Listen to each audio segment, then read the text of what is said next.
चारधाम यात्रा 2026 का शुभारंभ सीएम धामी ने ऋषिकेश से पहले जत्थे को दिखाई हरी झंडी। महिला आरक्षण संशोधन बिल पर गरमाई सियासत, कांग्रेस ने भाजपा पर उठाए सवाल। रुड़की के लाठरदेवा शेख में गौकशी मामले का सनसनीखेज खुलासा, भाजपा नेता पर लगे गंभीर आरोप। चारधाम यात्रा की तैयारियां तेज, डीएम और एसएसपी ने लिया तैयारियों का जायजा। नमस्कार, आप देख रहे हैं खबर गंगा और मैं हूं आपके साथ अनुरागनी। अब खबरें विस्तार से। उत्तराखंड के ऋषिकेश में आज चारधाम यात्रा 2026 कार्यक्रम का शुभारंभ हुआ, जिसमें मुख्यमंत्री पुष्कर सिंह धामी शामिल हुए।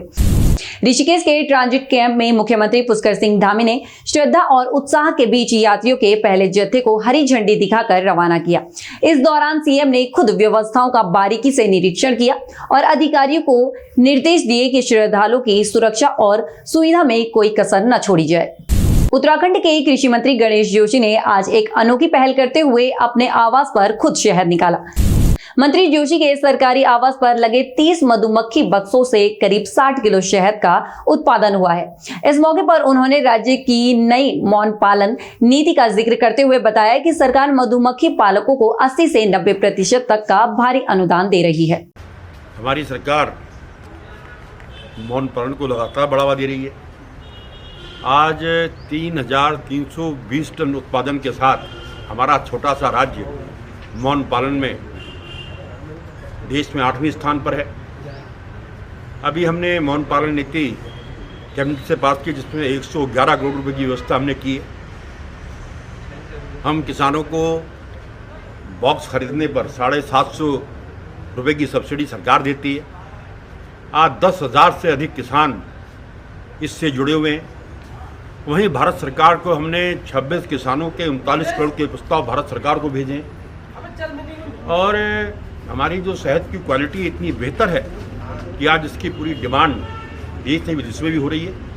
और आज मेरे आवास पर जो 30 बॉक्स रखे हुए थे, एवरेज करीब 60 किलो शहद यहाँ पर निकला है। और मैं लोगों से कहना चाहता हूँ कि सरकार अपने किसान भाइयों से कि सरकार की इस योजना का लाभ उठाएं और जहाँ प्रधानमंत्री जी का आत्मनिर्भर भारत का सपना है, जो किसानों की आय दुगनी करने का, उसमें भी हमारी मौन पालन नीति एक बहुत बड़ा मील का पत्थर साबित होगी। मैं इसके लिए माननीय मुख्यमंत्री जी का आभार व्यक्त करता हूं। रुड़की की सड़कों पर आज उत्तराखंड क्रांति दल के कार्यकर्ताओं ने जमकर बवाल काटा। इस दौरान भाजपा प्रभारी के विरोध में निकले यूकेडी कार्यकर्ताओं की पुलिस के साथ तीखी नोकझोंक और धक्का-मुक्की भी हुई और बीएसएम चौक से भाजपा कार्यकर्ताओं की ओर कूच कर रहे कार्यकर्ताओं को जब गंगनहर पुलिस ने रोका तो माहौल और गर्मा गया, जिसके बाद पुलिस ने बल प्रयोग करते हुए कार्यकर्ताओं को हिरासत में लिया और गंगनहर कोतवाली भेज दिया। आज जो है भाजपा के उत्तराखंड प्रभारी दुष्यंत गौतम जी जो है, आज उनका यहाँ पे रुड़की में भाजपा कार्यालय पर भाजपा के लोगों के द्वारा स्वागत किया जा रहा है।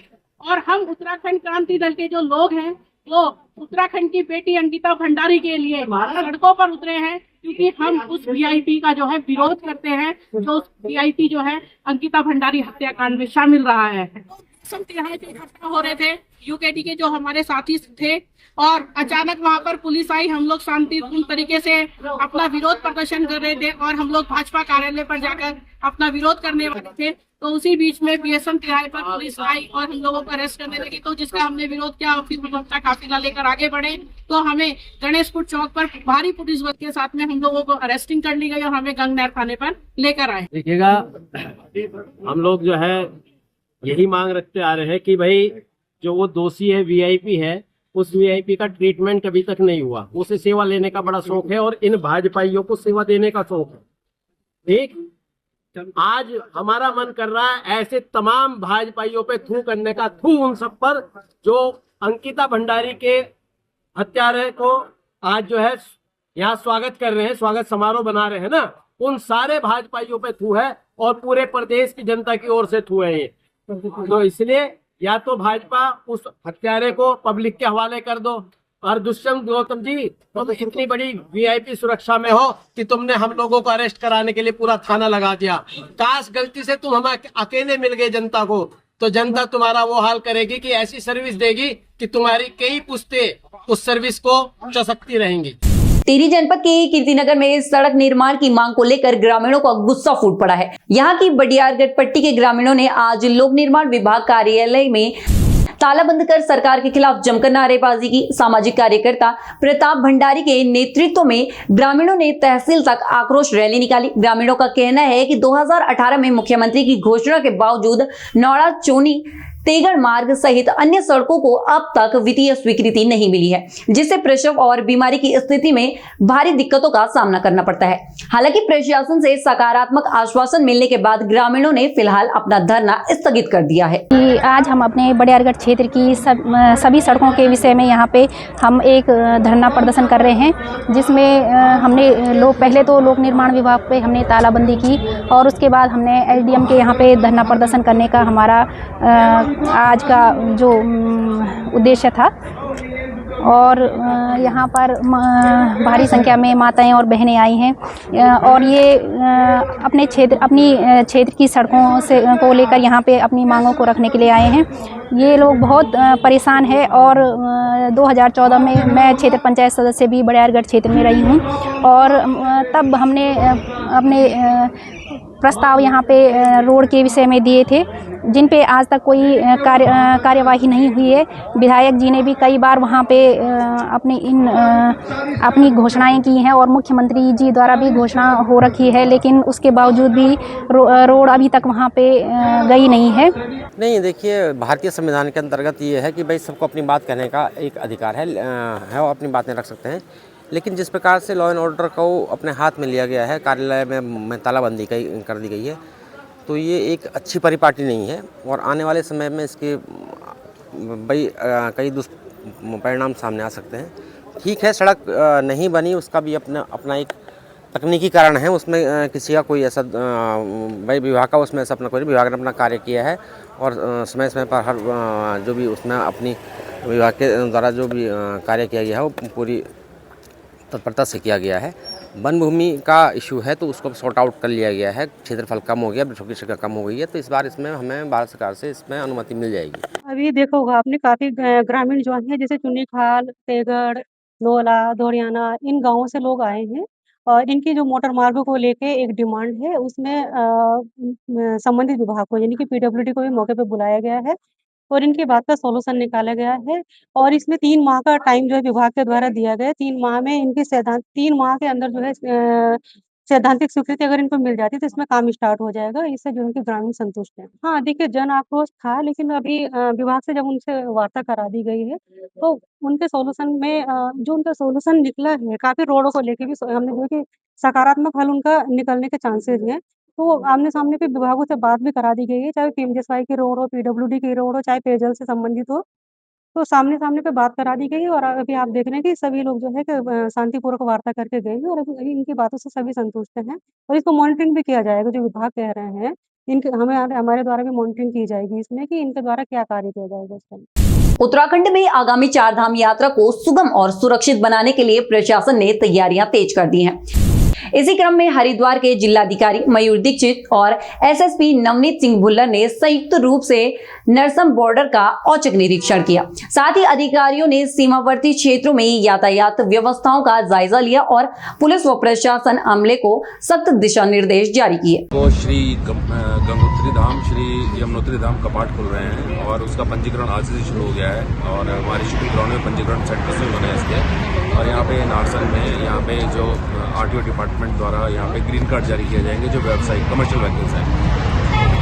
पुलिस बंदोबस्त हर जगह करा गया है, फायर बंदोबस्त किया गया है, सुरक्षा के व्यापक इंतजाम किए गए हैं और विशेष हमारा इसका फोकस हाईवे पर रहेगा और हाईवे पे जो ट्रैफिक में कोई व्यवधान ना है तो उसके लिए त्रिस्तरीय ट्रैफिक प्लान बनाया गया है। एक लीन डेज के लिए, एक वीकेंड्स के लिए, सप्ताहांत के लिए और एक किसी पर्व स्नानों वाले दिन के लिए बनाया गया है और इसको अतिरिक्त पुलिस बल भी दिया गया है। और इस जो नया ट्रैफिक प्लान है इसको पिछले बैसाखी स्नान में और वीकेंड पे इसको ट्रायल के रूप में चलाया भी गया, जिससे सुंदर चला। तो हमारा प्रयास रहेगा और हम उसमें कॉन्फिडेंट हैं कि कोई जान नहीं लगेगा और हरिद्वार पुलिस पूरी तरह इसमें गियरअप है और आपके माध्यम से मैं पूरे देश के श्रद्धालु जो भी 4 धाम के लिए आते हैं सबका स्वागत करता हूँ और उनको वेलकम करता हूँ। महिला आरक्षण को लेकर सियासत एक बार फिर गर्मा गई है। आज कांग्रेस ने भाजपा पर महिलाओं को गुमराह करने और राजनीतिक लाभ लेने का आरोप लगाया है।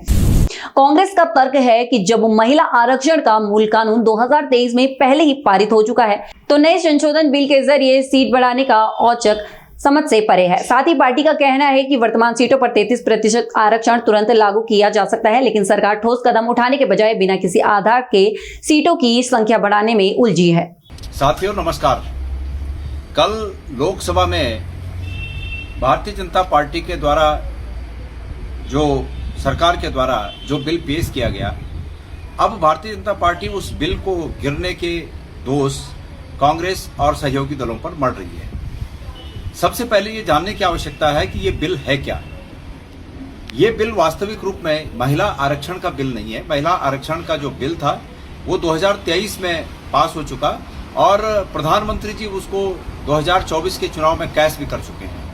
लेकिन अब चूंकि बंगाल में अभी वोट पड़ने बाकी हैं और ऐसे तमाम स्थितियां हैं कि जिनको डाइवर्ट करना आवश्यक है, इसलिए ये महिला आरक्षण बिल नहीं बल्कि ये महिला आरक्षण के साथ महिला आरक्षण लागू करने के लिए उससे पहले एक संशोधन बिल लाया गया जिसका नाम महिला आरक्षण संशोधन बिल रखा गया।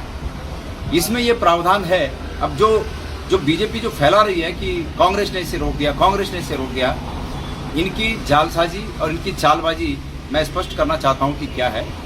महिला आरक्षण बिल तो 2023 में लागू हो गया, कांग्रेस के सहयोग से हुआ। इससे पहले पंचायतों में जो महिला आरक्षण हुआ वो कांग्रेस ने किया। लेकिन सवाल ये है कि महिला आरक्षण का जो वर्तमान महिला आरक्षण संशोधन बिल है, इसके प्रावधान क्या है, पहले ये जानने की जरूरत है।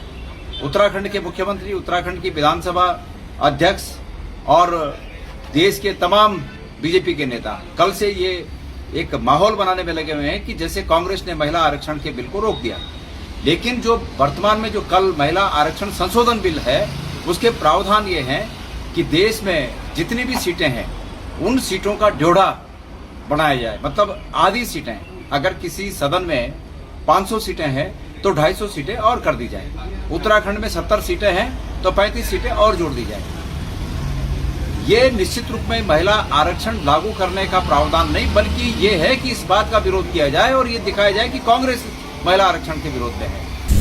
नैनीताल पुलिस ने नशे के खिलाफ बड़ी स्ट्राइक की है। ऑपरेशन प्रहार के तहत पुलिस ने बनभूलपुरा निवासी एक ऑटो चालक दिलशाद को 16,44,000 रुपए की स्मैक के साथ गिरफ्तार किया है। काठगोदाम पुलिस ने उसे गौलापुर के पास चेकिंग के दौरान दबोचा, जिसके पास से करीब 55 ग्राम स्मैक बरामद हुई। ड्रग्स फ्री उत्तराखंड मिशन को साकार करने के लिए ऑपरेशन प्रहार जो पीएचक्यू द्वारा चलाया गया है, उसमें एसएसपी नैनीताल महोदय के नेतृत्व में लगातार कार्रवाई की जा रही है।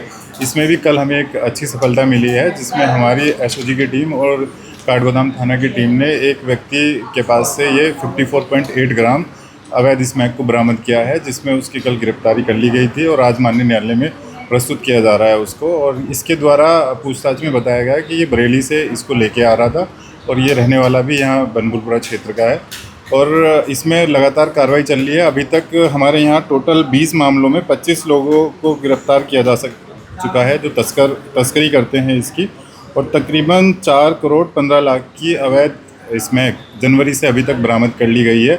जो कल हमने ये 54.8 ग्राम स्मैक बरामद की है, इसकी मार्केट वैल्यू 16,44,000।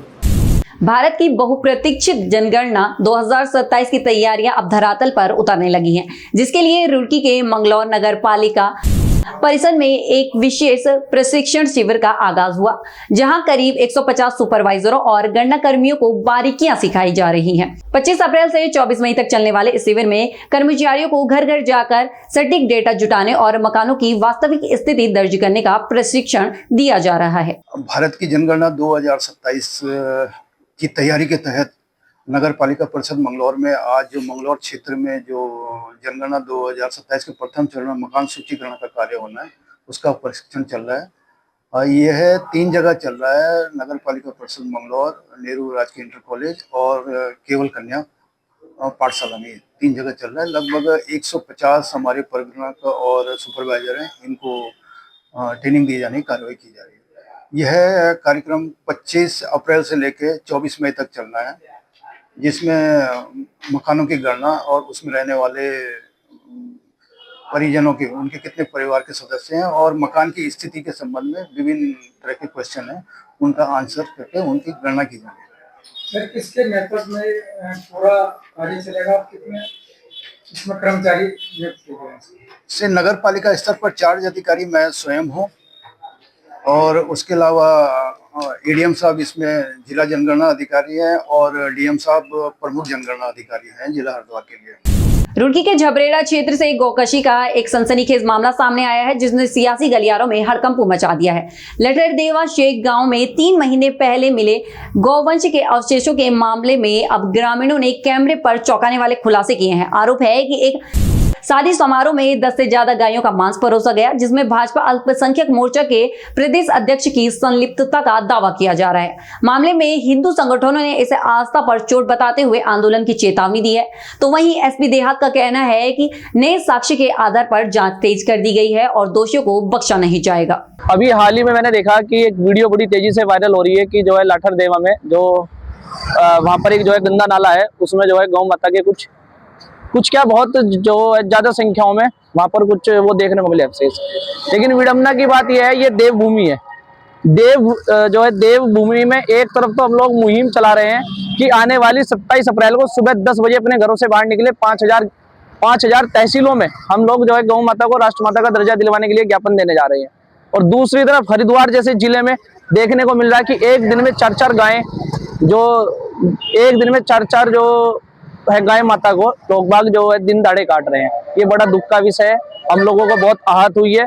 और हिंदू सेना संगठन उत्तराखंड में चल रहे सभी संगठनों से हाथ जोड़कर अपील करता है कि अब कहीं ना कहीं एक होने की बारी आ चुकी है और जितने भी ये गौ तस्कर हैं, जितने भी ये जो है गौ तस्कर है, हम उन्हें भी आगाह करते हैं कि आज के बाद देवभूमि में कोई ऐसा काम ना हो। और ये जो लाठरदेवा में हमने देखा प्रकरण, इसमें कहीं ना कहीं मुझे लगता है कि प्रशासन की बहुत बड़ी ढील है।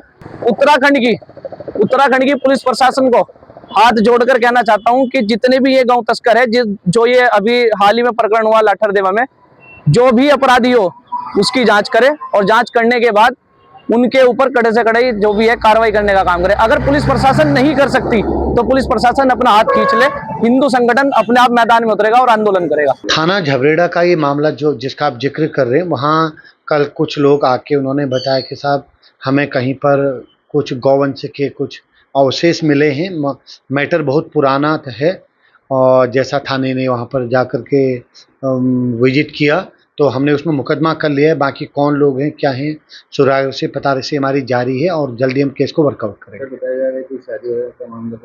अब वही में जांच का विषय है, कब की शादी, कौन लोग उसमें हो सकते हैं, क्या है, इस पे हम पड़ताल कर रहे हैं।